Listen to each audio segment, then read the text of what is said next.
여러분 안녕하십니까? 오늘 또 참으로 좋은 날입니다. 하나님이 여러분에게 기쁨으로 채워주시기 바랍니다.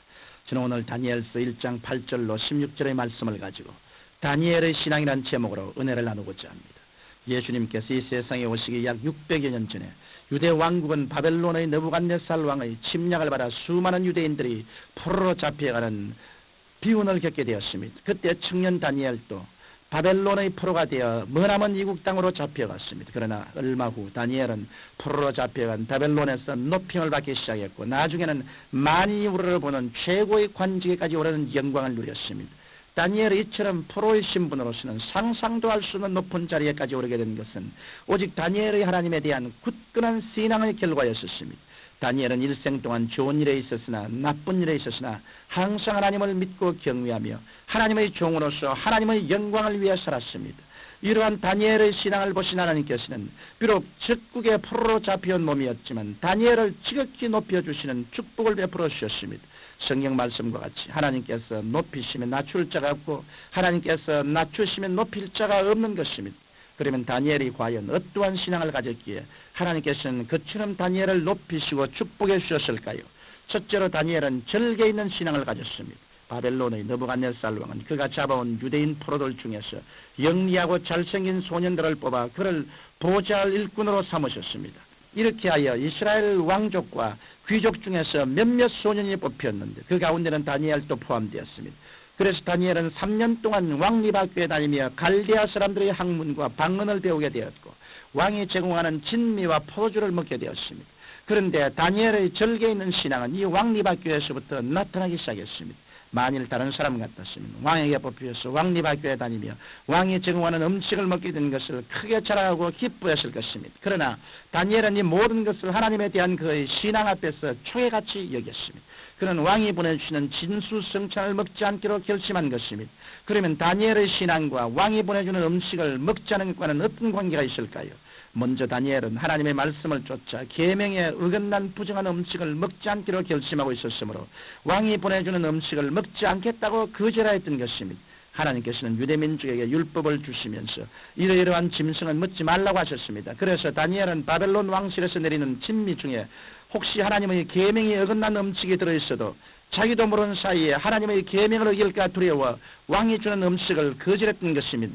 또 그뿐 아니라 다니엘은 왕의 음식이 우상에게 먼저 바쳐진 제물이었기 때문에 왕의 음식을 먹지 않았습니다.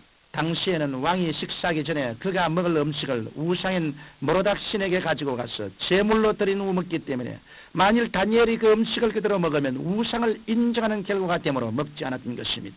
이와 같이 다니엘은 하나님의 말씀대로 살기 위하여 왕이 내리는 진미를 먹지 않고 다만 채소와 물만 먹었습니다.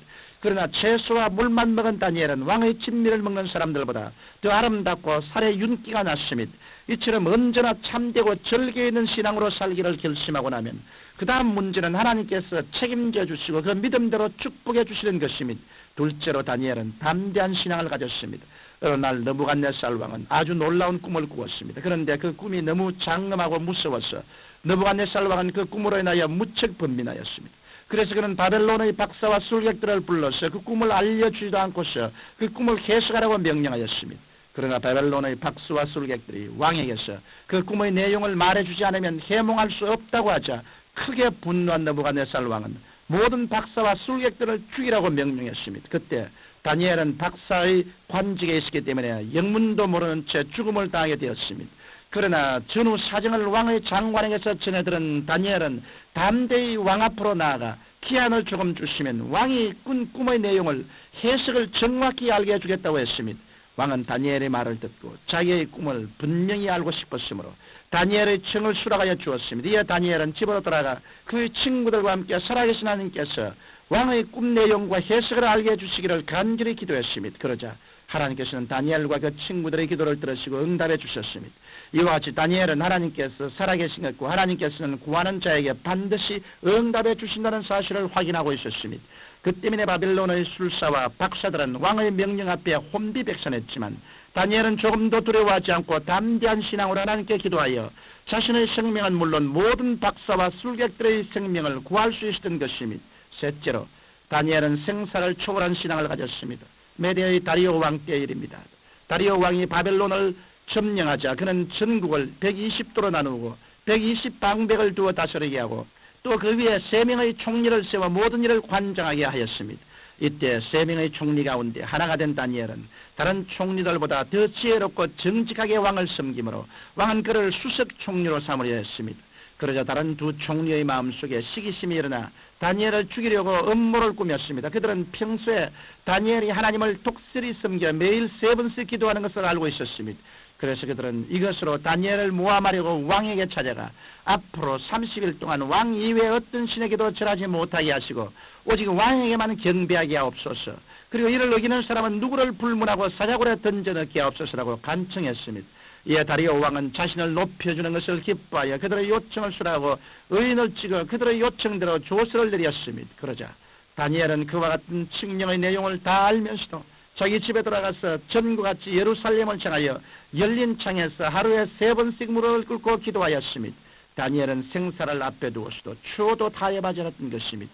만일 다니엘이 기도할 때 평소에 열어놓은 기도하던 창문을 남이 보지 못하도록 닫아놓고 기도했으면 잡히지 않았을지도 모릅니다. 혹은 다니엘의 기도 시간을 변경하여 밤중에 문을 닫고 이불을 뒤집어 쓰고 기도했다면 그가 기도하는 것이 발각되지 않았을 것입니다. 하지만 다니엘은 평소에 생기던 신앙 태도를 죽음의 위험 앞에서도 조금도 바꾸지 않았습니다. 다니엘의 신앙은 생사를 초월한 신앙이었던 것입니다. 이러한 다니엘의 신앙을 보시고 하나님께서는 다니엘을 사자굴에서 건져내어 주셨을 뿐 아니라 그의 앞길에 형통치 않은 축복을 베풀어 주셨던 것입니다. 청취자 여러분, 다니엘은 신앙에서뿐만 아니라 세상의 지위에 있어서도 대제국의 총리를 지낸 위대한 인물이었습니다. 다니엘이 이와 같은 위대한 인물이 된 것은 그의 절개 있고 담대하며 생사를 초월한 신앙의 결과였습니다. 그러므로 여러분은 불의와 추호도 타협하지 마십시오. 담대한 믿음으로 세상을 이기며 살아가십시오. 그럴 때 하나님께서는 친히 여러분을 높여주시고 여러분의 앞길을 형통케 해주실 것입니다.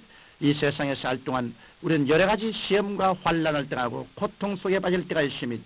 우리의 신앙이 흔들릴 때도 있고 과연 하나님이 살아계셔서 우리를 돌보실까 하는 마음의 위구심이 생겨날 때도 있습니다. 그러나 다니엘의 신앙을 우리가 듣고 본받아서 눈에는 안 보이고 귀에는 들리지 않고 손으로 잡을 수 없는 하나님 앞에 나와 믿음으로 담대하게 기도하고 모든 짐을 하나님께 맡겨버리십시다. 하나님께서 결코 의인이 넘어지는 것을 허락지 아니할 것입니다. 살아계시고 거룩하신 아버지 하나님이여, 주님께서 우리를 불쌍히 보아주시옵소서. 우리는 이 세상에 살면서 항상 육에 처하여 염려하고 근심합니다. 우리 주께 모든 것을 다 맡기고 하나님을 신뢰하는 우리들이 되게 도와주옵소서. 예수님 이름으로 기도하옵나이다. 아멘.